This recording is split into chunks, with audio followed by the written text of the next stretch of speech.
If WW3 gets officially declared, what is the first thing you would do? Go to work, I guess. My job has contingencies for if a nuclear war breaks out. It's comforting to know that even if America turns into an irradiated wasteland, my supervisor will call and harass me about not showing up that night. I figure the best place I can be in a nuclear war is at work. It's a big Cold War era water treatment plant. We keep a pretty good stock of emergency supplies here. Someone needs to keep the water running, and it'll hold up a lot better than my apartment. It's also a target though. Not if they intend to occupy us. They don't. Honestly, this is a comforting comment. Gov will still try to collect student loan debt, but I'll be dead. An okay end to a chaotic life. The government hates this one hack to get out of student debt.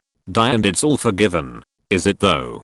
Don't they go after your family if you die? Federal loans in the US, the person I responded specifically mentioned the government, are discharged upon death. Federal loans don't pass down. State may or may not. Always check the terms. They sure do. Ask me how I know. You died? No. I had a great aunt who co-signed for a student loan. She died, and my grandparents took over her estate. Whoever owned the loan sent my grandparents a letter, even though I was up to date on payments.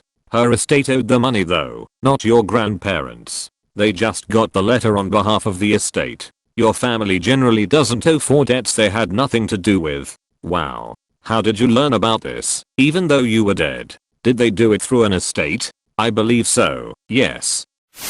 I'm not so sure actually. Russian aircraft have been built with the capability to use US servicing equipment, that is, if a squadron of MiGs or Hinds lands on a US airbase, they can get operational using equipment the ISAF left behind, if they did, and not have to wait for their own stuff to turn up. Things like aux power sockets, hydraulic connection points, and so on, all compatible. I'd guess their army equipment is similar. They might not intend to occupy, but they've definitely built the option into their hardware. Because there are US bases all over Europe. Because there are US bases all over Europe. Very good point. Military equipment the world over is built using as many standardized parts as possible. Needing special sized connectors / nuts plus bolts / tools etc to do basic repairs and maintenance or just to refuel turns into a massive logistical nightmare very quickly. They might. There's a lot of arable land here, and the Great Lakes are some of the largest sources of fresh water in the world, assuming they take over Canada too. We've still got a bunch of manufacturing facilities of all kinds too, with more coming online in the years to come, especially semiconductor plants, and gas. Even if fracking is expensive, it would still be handy as hell in wartime. You forget the extremely important detail of guaranteed mutual destruction between the US and Russia. Even if nukes didn't exist, the continental US is extremely hard to invade, and the US is way more powerful than Russia. The economy of only California is bigger than all of Russia's economy. We can still be defeated, but yes, our geography alone would us a pain in the ass to invade. Then there's our military and our armed civilian population. Seriously, civilians are allowed to buy a lot of military stuff in the US. From pistols and rocket launchers to anti-aircraft guns and APCs. We build most of the military shit the world uses. Wouldn't make sense if they didn't let us have fun with our toys. You don't use nukes on something you plan on occupying. They can't occupy us. The country is too big. And like other people have said, you don't start a nuclear exchange with a country you want to occupy. You do that with a country you want to wipe off the map.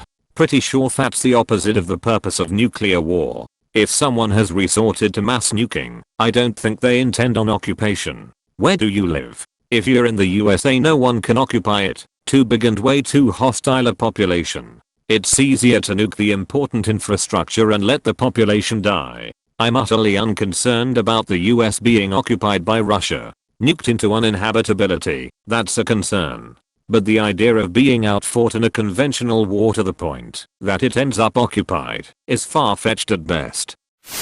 Depending where he lives, there's no chance it'd be an actual target unless they are occupying us. If he's in the US, there's over 16,000 water treatment facilities in the country. They'd likely use weapons on large industrial plants such as steel production or oil refineries. and population centers. It's not a very high value target, even for a counter-value strike. There are many more useful spots to hit than a water treatment plant. By the time the nuclear exchange gets there, OP, and the rest of us, will have bigger problems. In the third salvo of a nuclear exchange it hardly matters, but its definition a target. It really depends of where the water treatment plant is. If it supplies a major city, sure, there is probably a warhead aimed at it.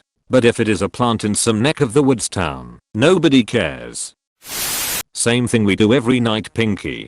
Try to take over the world. Calm down, Putin. Putin and the brain.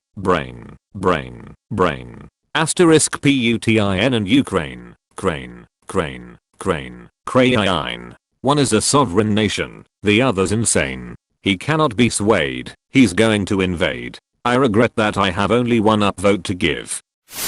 Read Reddit comments. It would be interesting to see the views of Redditors on the other side of the battlefield. I'd look forward to seeing their human side, bypassing the mighty propaganda. I'd imagine it'd start off pretty pacifist on both sides, until losses became personal for people. Yeah, that's all it'll take to make the hate run deep. Like, I like to think I'd rise above the hate, and try to remain objective. But if in a hypothetical situation, if my family/friends were killed by another foreign body, I'm sure I'd also have a hard time accepting that. I'd probably say some shit like now it's personal, and then my muscles would glimmer in the flare light as I tie a red rag around my forehead, and feed the ammo belt into an M60 machine gun.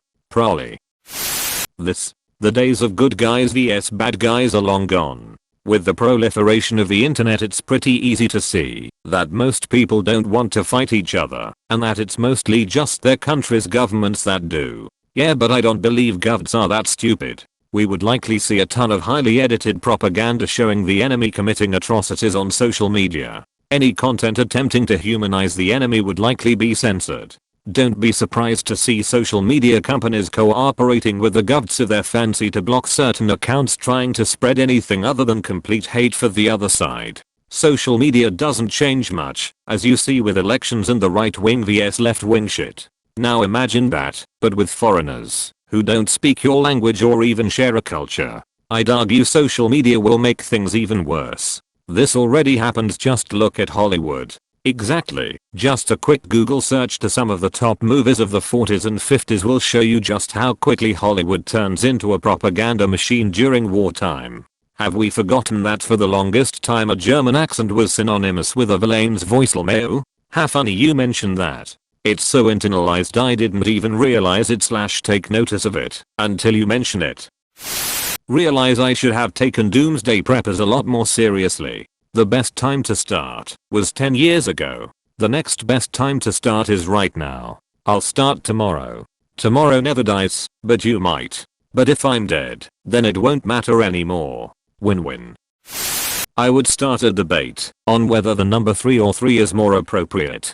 It's 2022. This is more of a reboot. I'd just go with World War. More impactful. What about World War, The Reckoning, or World War Origins? What about The World in the War? World War Reloaded. 2 World 2 War. World War, Moscow Drift. Make memes about it. The only truthful answer in this entire comment section. Read your memes then. I'm joining you in this endeavor then. China when North Korea's nuke fails and hits Changchun. I'm active duty army, so in all reality I'd probably get deployed, then die a horrible painful death. Hey now, you might just get horribly psychologically scarred for life instead. But then he gets to enjoy a peaceful opiate addiction, to go along with his homelessness. Our America, the land of dreams. I thoroughly believe the richest people after the nuclear holocaust will be the ones with all the good weed and other drugs, because if I manage survive, you bet your ass I'm gonna be high all the fucking time. Not before his wife cheating on him first. It won't matter, after he unknowingly injects some fentanyl. In his honor, I will play John Prine's song, Samstone, one of the saddest songs I ever heard. Thanks man. Dig hole. Stay in hole. No leave hole. Hole nice. No war in hole. Dig hole deeper. Stay in deeper hole. Deeper hole nice. No war in deeper hole. Dig hole even deeper. Get out of deeper hole. Balrog in hole. Dig hole even more super duper deep super duper deeper hole nice. No war in super duper deeper hole. Throw nugget in hole. Safe landing hole. Nugget doesn't need friends. Hole is nugget's friend. Minecraft firsts player day. I understood that reference. Thank you for watching. I appreciate your comments and views. Let me know what I should make a video about next. I'm just getting started, so a like and subscribe goes a long way and makes you a true OG. See you next time.